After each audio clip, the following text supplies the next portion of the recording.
Baik, bisa kita mulai dalam hitungan ketiga untuk pemotongan tubuhnya.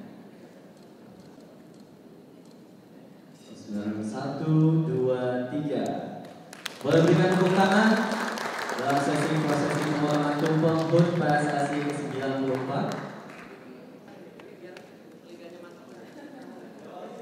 Baik, kami persilakan pada rekan-rekan media.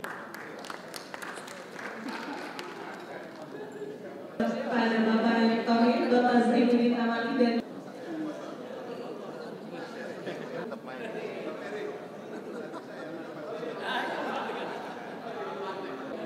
Salam sepak bola. Rising.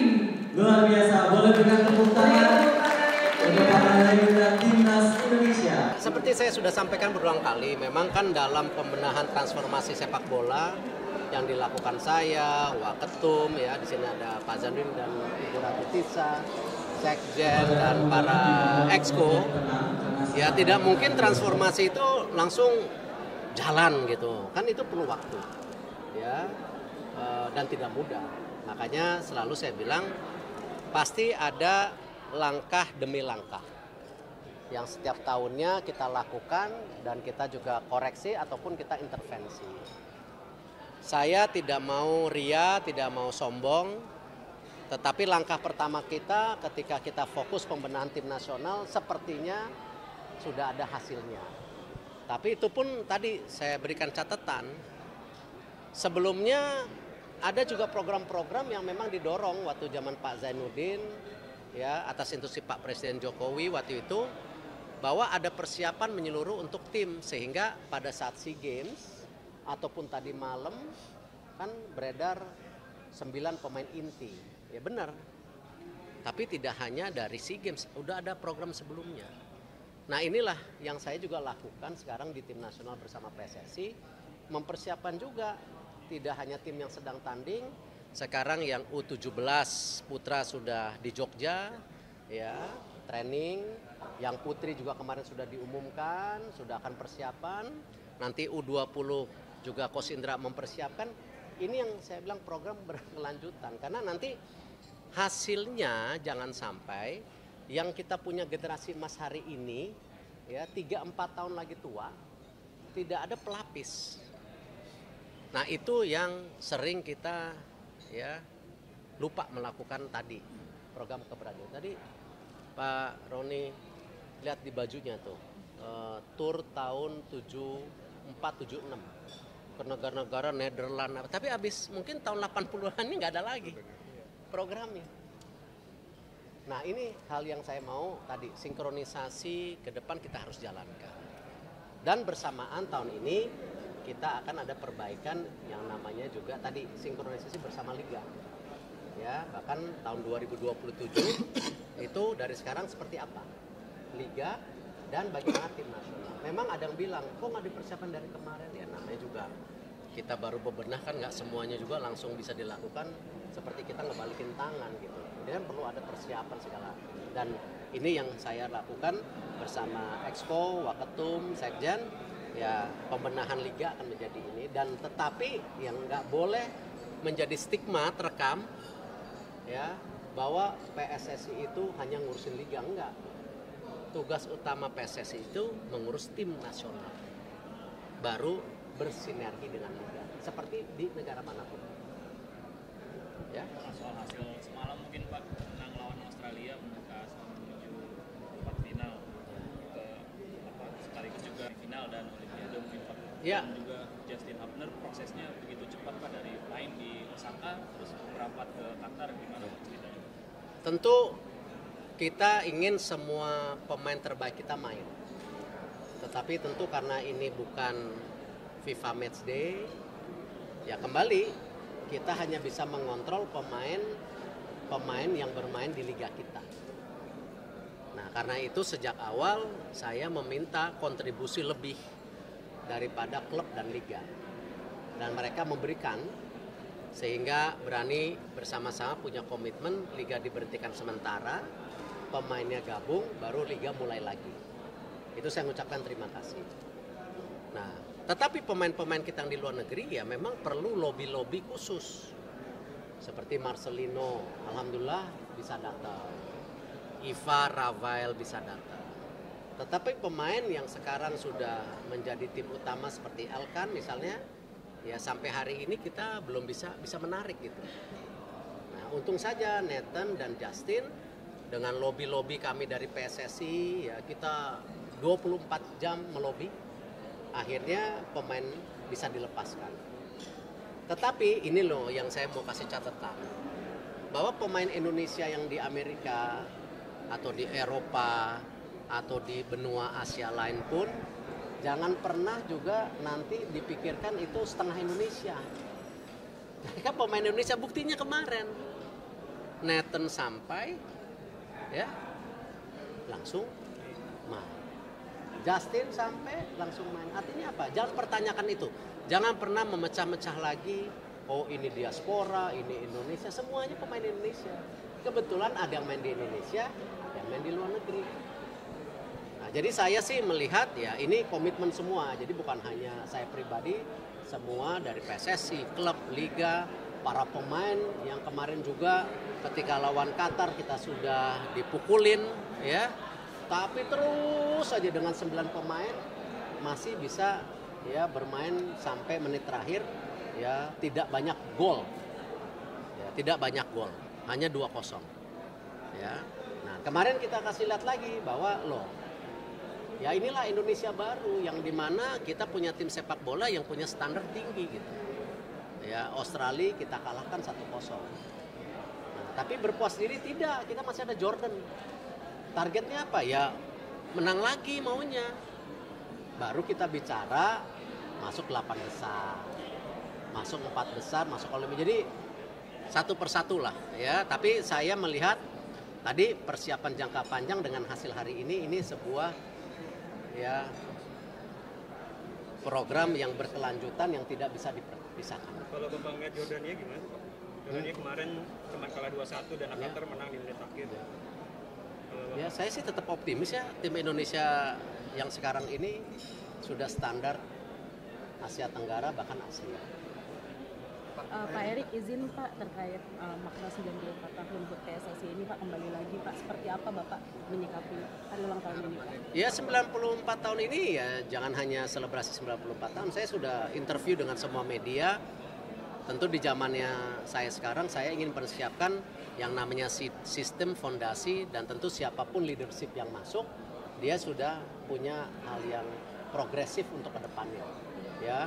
Dan saya rasa kalau nanti Allah memberikan kesempatan kita masuk Olimpiade, masuk Piala Dunia 2026, saya rasa Allah baik banget sama kita karena sebenarnya program kita ke FIFA itu ya itu sampai 2045 planningnya, kita baru punya planning masuk Piala Dunia 2036 waktu itu. Jadi kalau tiba-tiba Allah Indonesia ini kita kasih kesempatan 2026 masuk, alhamdulillah gitu. Tentu ini yang menjadi doa khusus. Ya, pokoknya kita persiapkan. Jangan hanya mikir mau tapi tidak PR tiap harinya tidak dijalanin gitu. Itu sama aja mimpi bohong. Pak, ini timnas U23 8 besar Pak.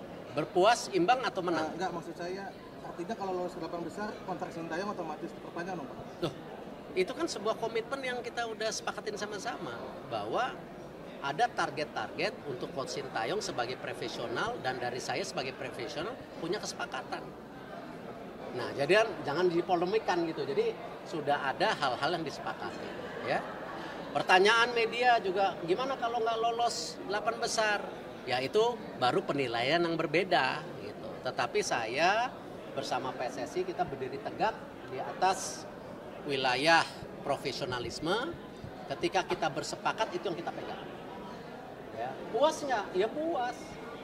Ya, tapi tadi jangan ini dipotong-potong. Ya, ini kadang-kadang ke Indonesia nih, oh Erick Thohir, Pak Iwan, Pak Agung, enggak, kita ini berkesinambungan.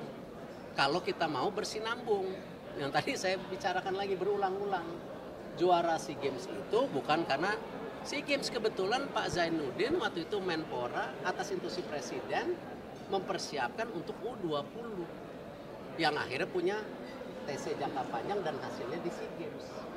Nah, sekarang juga dengan nanti ada pemerintahan baru Pak Prabowo, ya kita berharap tentu tadi lebih lagi ditingkatkan prestasi sepak bola kita. Karena kebetulan ya kalau dulu level Asia Tenggara, sekarang levelnya agak Asia. Artinya apa? Tadi ya pemerintah harus meningkatkan komitmen, kita PSSI pun sebagai manajemen profesional harus meningkatkan kinerja. Itu kan? Jadi nggak bisa pemerintahnya komit, PSSI-nya bobo. Atau PSSI-nya bergerak tapi nggak disupport pemerintah, ya selesai lah. Kalau bicara komitmen berarti artinya udah ada omongan rencana Sintayong ini kalau lolos perpanjangan berapa tahun Pak kontraknya Pak? Ya kan Kabar saya, sampai 2027 ya Pak? Ya 2027 saya udah ngomong. Berarti sampai Piala Asia 2027. Ya. Kenapa nggak pernah nanya Coach Nova, Coach Indra gitu, atau Coach Mochi gitu, ya kan? Pak Erik, Pak, Jadi saya dalam perjalanan saya kemarin ketemu Mr. Moratti, saya say hi sebagai dua sahabat yang pernah jadi presiden Inter Milan dan juga pernah menjadi partner. Saya juga bicara dengan beliau bagaimana sepak bola di Italia, sepak bola di dunia, pandangannya dia. Dia memuji ya perkembangan sepak bola Indonesia menarik diperhatikan. Lalu saya juga ketemu Andrea, pemilik Leeds United dan sekarang pemilik juga Sampdoria, menyatakan yang sama bahwa menarik diantisipasi, apalagi sekarang banyak pemilik banyak pengusaha Indonesia memiliki klub di luar negeri. Jadi apa yang dilakukan Erick Thohir berapa belas tahun yang lalu, ya alhamdulillah makin banyak ya, alhamdulillah kan bagus. Ya, grup keluarga Hartono memiliki Como. Ya, kemarin Pak Sihar saya cek di klub di Drenthe di Belgium kalau nggak salah. Ini kalau klubnya Pak Sihar naik ke Liga 1 Belgia, oh alhamdulillah kita bisa pakai platform. Ya, saya masih ada di Oxford, keluarga Bakri juga masih ada di Brisbane. Ya siapa tahu ini bisa menjadi channeling juga para pemain kita untuk mulai berkarir, tapi sebagai pemain inti, bukan pemain cadangan. Nah ini kita akan ngomongin. Saya udah telepon Pak Nirwan, saya udah telepon grup Jarum, saya udah telepon Pak Victor dari grup Jarum, saya udah telepon juga Pak Sihar untuk juga nanti duduk bersama PSSI, kita coba bersinergi. Nah ini yang kita omongkan gitu ya. Nah sama kayak Emil, saya bicara bahwa kita tetap terbuka, tapi kita tidak mau tentu istilahnya memaksakan, karena tadi yang teman-teman sudah tanya, Justin mendarat langsung main, Nathan ya datang langsung main. Artinya apa? Tidak ada pemaksaan. Mereka langsung main dengan resiko cedera, tapi mereka yang mau membela merah putih. Nah itu aja. Itu yang kita harapkan. Dan silakan cek para pemain yang ada di tim nasional ini ya, jangan ada stigma pemain bayaran. Bahwa mereka semua memang tadi mau bela merah putih. Ya bisa disaksikan di administrasi PSSI tidak ada uang-uang. Ya. Semua transparan, semua mereka ingin membela merah putih. Tetap berjalan. Jadi protesnya ditolak. Ivar dihukum bermain sekali. Sananta dihukum 2 kali tidak main. Itu hasilnya. Hah? Salah satu nanti tanggal 21 pagi saya akan interview beberapa dirtek di Doha. Di Doha Pak? Ya. Berapa orang? Berapanya? Ada 3, kan kebetulan ada yang dari Eropa, jadi lebih dekat. Kalau ke sini jauh. Oke? Pak Erik, satu lagi buat Ya kalau dugaan-dugaan ya silakan, tapi kan dugaan itu perlu dibuktikan. Seperti kemarin Persik melaporkan ke Satgas, saya sebagai ketua PSSI juga mengirim surat ke Komdis. Ya, agar ini terpadu gitu, jangan nanti terbelah-belah. Ya, dan saya pastikan juga kemarin dengan komite perwasitan, saya sudah bicara dengan Mr. Ogawa, dengan Pratap dan seluruh, ada Pak Rudi, Pak Jimmy, Pak Purwanto, dan saya juga bicara sama Pak Zainuddin, Bu Ratu Tisa, Pak Sekjen. Kita akan lakukan pengawasan, ya termasuk perwasitan. So far, ya sementara, ya kita bukan melindungi wasit, yang salah-salah. Dari sisi perwasitan tidak ada hal-hal yang patut dicurigai dengan semua rekaman yang sudah ditonton oleh Pratap, silakan tanya, itu ada konsultan. Ya, dengan ini belum ada. Nah, ini videonya masih terus dicek. Saya tidak tahu di wilayah lain. Ya. Saya tidak melindungi wasit, tapi kita harus bicara wasit salah, benar-benar. Ya, kita nggak boleh ngorbanin karir orang.